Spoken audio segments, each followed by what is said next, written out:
হরে কৃষ্ণ বন্ধুরা, কেমন আছো তোমরা? আশা করি তোমরা সবাই ভালো আছো। ঈশ্বরের কৃপায় ও আশীর্বাদে তোমাদের পরিবারের সকলেই ভালো আছে, আর আমরাও ভালো আছি। তো আজকে একটা নতুন ব্লগ নিয়ে চলে এসেছি তোমাদের সাথে আড্ডা দিতে। আজকের দিনটা ছিল বৃহস্পতিবার, তো সকাল সকাল স্নান টান করে পুজো আচ্ছা দিয়ে নিয়েছি। যেহেতু বৃহস্পতিবার সকাল সকাল পুজো দিয়ে নিলে মনটাও বেশ একটা শান্ত থাকে। তো তারপরে চলে এসেছি রান্নাঘরে এসেই প্রথমে আমি ভাতটা চাপিয়ে দিয়েছি গ্যাসে। তারপরে হাজব্যান্ড সকাল সকাল বাজার থেকে চিকেন নিয়ে এসেছিলো। তো আজকে রান্না হবে চিকেন। তো চিকেনটাকে ভালো করে ধুয়ে জল ঝরাতে দিয়ে দিয়েছি। এরপরে যে যে উপকরণগুলো লাগবে চিকেন রান্না করতে সেগুলোকে কেটে কুটে বেছে গুছিয়ে নেব।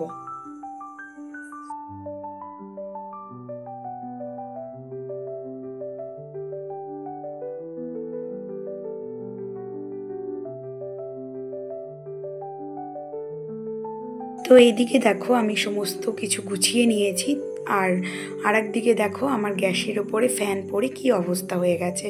তো আমি যখন কাজ করি তখন আমি চেষ্টা করি সেটাকে মুছে ঠুছে ভালো করে গুছিয়ে করার, কিন্তু যেহেতু ফ্যান পড়ে গেছে এখন কি করা যাবে। আর এইভাবে যদি আমি কাজ করি তাহলে ওই ফ্যানগুলো না ওই আগুনে জ্বলে আরও কালো কালো হয়ে বিচ্ছিরি হয়ে যাবে। তো সেই কারণে আমারই পরবর্তীকালে অসুবিধা হবে কাজ করতে, মানে বাসন মাজার সময়। তো আমি সেই কারণে গ্যাসের যে ঝিকটা আছে সেটাকে আমি একটু জল দিয়ে ধুয়ে নিলাম।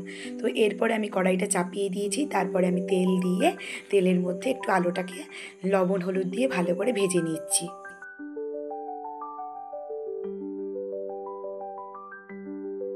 যদি আমরা সমস্ত কাজকর্ম প্রথম থেকেই পরিষ্কারভাবে করি বা প্রতিদিনই করতে থাকি সুন্দরভাবে, বা এক একটা কাজ যদি সঙ্গে সঙ্গে গুছিয়ে করি, তাহলে আমাদের পরবর্তীকালে কি হয় যে একবারে যে একটা চাপ এসে পড়ে, যে কোনো জিনিস পরিষ্কার করার ক্ষেত্রে হোক, বা মাজা ঘষার ক্ষেত্রে হোক, বা জামা কাপড় কাচার ক্ষেত্রে হোক, কি ঘরদোর পরিষ্কার রাখার ক্ষেত্রে হোক, সব ক্ষেত্রেই না আমাদের ওপর চাপটা একটু কমে যায় যদি আমরা সঙ্গে সঙ্গে সেই কাজটা সেই মুহূর্তে করার চেষ্টা করি। কারণ কি দেখো, আমি যদি এখনই এই জিনিসটাকে গুছিয়ে না করতাম, মানে এই যে সামান্য ভাতের ফ্যান পড়েছে সেটাকে যদি আমি গ্যাসের ঝিকটাকে সঙ্গে সঙ্গে জল দিয়ে না ধুয়ে নিতাম, তাহলে আমার পরবর্তীকালে মাজতে গেলে কি হতো বলো তো, একটু কষ্ট হতো। কষ্ট কিছুই না, মানে সময়টা বেশি লাগতো।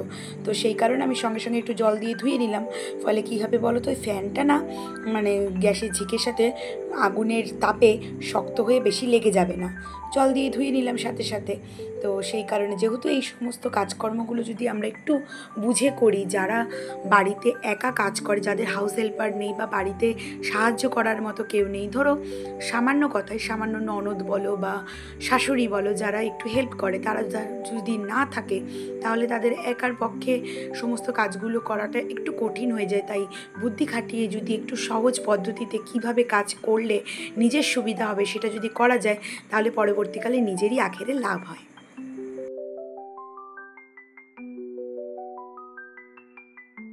তোমাদের সাথে কথা বলতে বলতে আমার মাংস রান্না করাটা অনেকটাই হয়ে গেছে। আলু তো আমি ভেজে আগেই তুলে নিয়েছি, দেখতে পেয়েছো। এরপরে তেলের ওপরে একটু জিরে, তেজপাতা, শুকনো লঙ্কা, গোটা গরম মশলা ফোড়ন দিয়ে তারপরে পেঁয়াজটা ভেজে নিয়ে আর মশলাটাকে কষিয়ে নিয়ে তারপরে আমি মাংসগুলো দিয়ে আবারও ভালো করে কষিয়ে নিয়েছি একটু কাঁচা লঙ্কা আর রসুন দিয়ে।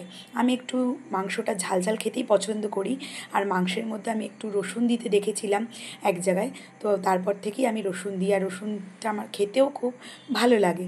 তো সেই কারণে আমি কাঁচা লঙ্কা আর একটু রসুন দিয়ে তারপরে মশলা বলতে আমি জিরে, পেঁয়াজ, রসুন, আদা, শুকনো লঙ্কা এগুলো পেস্ট করেছি, আর একটু ধনে গুঁড়ো, একটু গোলমরিচের গুঁড়ো, আর একটু টমেটো সস, আর একটু চিকেন কারি মশলা দিয়ে ভালো করে কষিয়ে তারপরে কষানো হয়ে গেলে জল দিয়ে ফুটিয়ে ভালো করে তারপরে এই দেখো মাংসটা নামিয়ে নিয়েছি, আর সাথে পাঁপড় ভেজেছিলাম।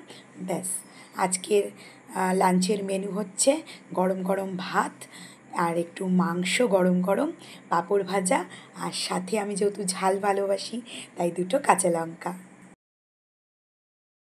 তো আজকে এই দেখো আমি একটুখানি গুছিয়ে, মানে একটুখানি তোড়জোড়ি করে আমার লাঞ্চের থালাটা সুন্দর করে সাজিয়ে নিচ্ছি। কারণ সবসময় হয়ে ওঠে না, কারণ রান্না করেই সাথে সাথে সবাইকে খাবার দেওয়া হয়ে যায়, তো নিজের জন্য আর গুছিয়ে খাওয়া হয়ে ওঠে না। তো যাই হোক, এরপরে মেয়ে একটু পায়েস খেতে চেয়েছিল, তো মেয়েকে একটুখানি দুধ দিয়ে এলাচ তেজপাতা কাজু কিশমিশ দিয়ে অল্প করে একটু পায়েস বানিয়ে দিয়েছিলাম। তো আজকে সুন্দর রোদ উঠেছিল, তো কিন্তু মাঝখানে একটু বৃষ্টি হয়েছিল, সে কারণে জামা কাপড়গুলো তুলে নিয়ে গেছিলাম। আর এই জামা কাপড়গুলো আগের কাচা, তো যাই হোক আবার দেখলাম রোদ উঠেছে, তো সেই কারণে শাড়ি, মানে আমার শাশুড়ি মার শাড়ি, তারপরে আমার মেয়ের, আমার একটুখানি শুকনো যে মানে আধ ভেজা টাইপের যে জামা কাপড়গুলো ছিল সেগুলোকে আবার রোদ্দুরে মেলে দিলাম। আর যে জামা কাপড়গুলো ভিজিয়ে রেখেছিলাম সেগুলোকে আবার একটু কেচে নিচ্ছি। তো আজকে দেখলাম ভালোই রোদ উঠেছে, তো সেই কারণে হঠাৎ করেই জামা কাপড় ভিজিয়ে আবার কাচার সিদ্ধান্ত নিলাম, কারণ আমি স্নান করার আগেই চেষ্টা করি কাচাকুচি করা, স্নান টান করে না কাচাকুচি করতে ইচ্ছে করে না। তবে এই রোদটা দেখে ভাবলাম যে যে জামা কাপড়গুলো একটু একটু কালো হয়েছে সেগুলোকে কেচে নিই, কারণ রোদের যা অবস্থা একভাবে এইবার বৃষ্টি লেগেই আছে এক ধারসে, আর চারদিকে তো শোনা যাচ্ছে জল উঠে গেছে, বন্যাও হয়েছে কিছু কিছু জায়গায়। তো সেই কারণে মানে খুবই মানে লাগে, মানুষের জন্য চিন্তাও হয় যে এবারে পুজোটা মানুষের কেমন করে কাটবে। আর পুজোর থেকে বড় কথা হলো মানে সাধারণ মানুষ যেখানে জল উঠে গেছে, সেসব মানুষ যারা নিম্ন শ্রেণীর বা একদমই গরিব, গরিব নিম্ন বলাটাই ভুল, কারণ সব জায়গায় জল উঠে গেছে। জল তো আর গরিব বড়লোক নিম্ন মধ্য এসব তো আর দেখে না, উঁচু নিচুও এখন আর কোনো কিছুই মানছে না। মানে যে হারে বৃষ্টি হচ্ছে একভাবে, মানে বলাই বাহুল্য যে কি হবে এবারটা, এবারে পুজোটা বা এই বছরটা কিভাবে যে মানুষের কাটবে, কারণ চারদিকে যা অবস্থা, সব কিছুর দাম বেড়ে যাচ্ছে, কিভাবে যে সাধারণ মানুষ মানে আস্তে আস্তে তাদের জীবনে যে কি হতে চলেছে মানে বলাই মুশকিল।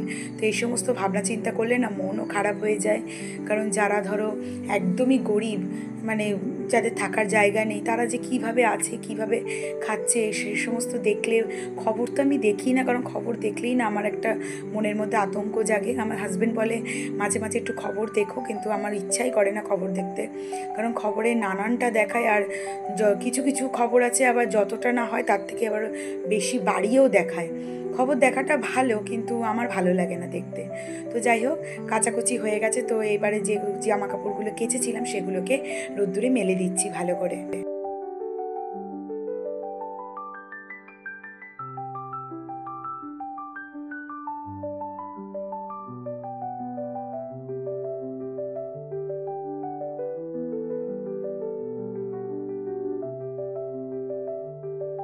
এরপর আমি বাজারগুলো গুছিয়ে নিচ্ছি, কারণ হাজব্যান্ড সকালবেলায় যে বাজারগুলো এনেছিল সবজি বাজার, সেগুলো গুছানো হয়ে ওঠেনি, তো সেগুলোকে আমি ব্যাগ থেকে ঢেলে নিয়ে এবারে ঝুড়িতে ভালো করে গুছিয়ে রাখবো।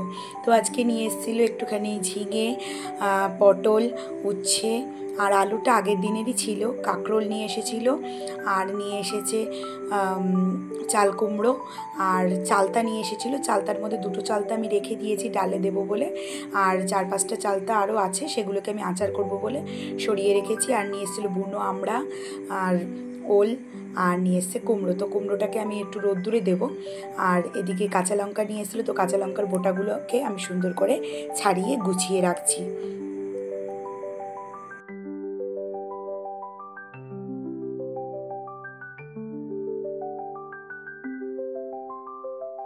তো এরপরে যে বাসনগুলো ছিল খাওয়া দাওয়ার পরে, তো সেগুলোকেই মেজে ঘষে নেব, কারণ একটু পায়েস করেছিলাম বলেইছিলাম, তো সেই পায়েসের বাসনটা আর আমাদের যে দুপুরে খাওয়া দাওয়া হয়েছে, তো সেই বাসন মাজা হয়নি, তো সেগুলোকেই হচ্ছে মেজে গুছিয়ে নিচ্ছি।